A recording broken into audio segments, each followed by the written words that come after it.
GBVL News, GBVL News, GBVL News. Bon après-midi et content de vous revoir pour cette édition de GBVL de ce 22 décembre 2025. GBVL News, nous vous apportons l'actualité fraîche pour une décision fiable et responsable.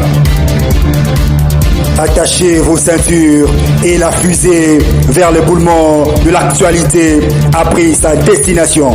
GBVL News, c'est parti pour 5 dossiers. En ce 22 décembre 2025, décortiquant la situation à l'Est, ils ont tous confirmé.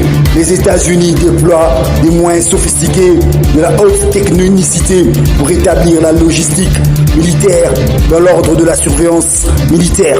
Une position pour affirmer leur position de gendarme international. Après les accords de Washington et le non-respect des hostilités de la part du M23, les États-Unis revêtus une décision politique internationale. Il envoie des drones militaires. Le M23 voit sa fin à l'horizon.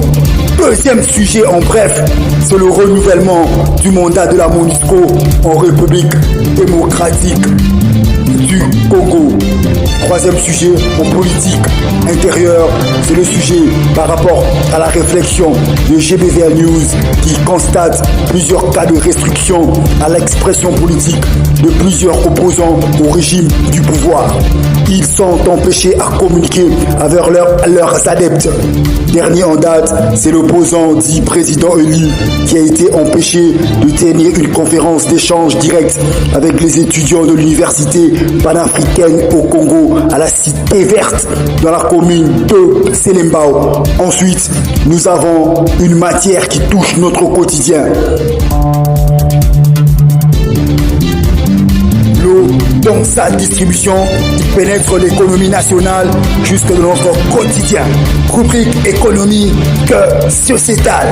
Interview de Top Congo où David Chilumba, DG de l'entreprise, reconnaît que les dettes de l'État asphyxient le bon fonctionnement de l'entreprise.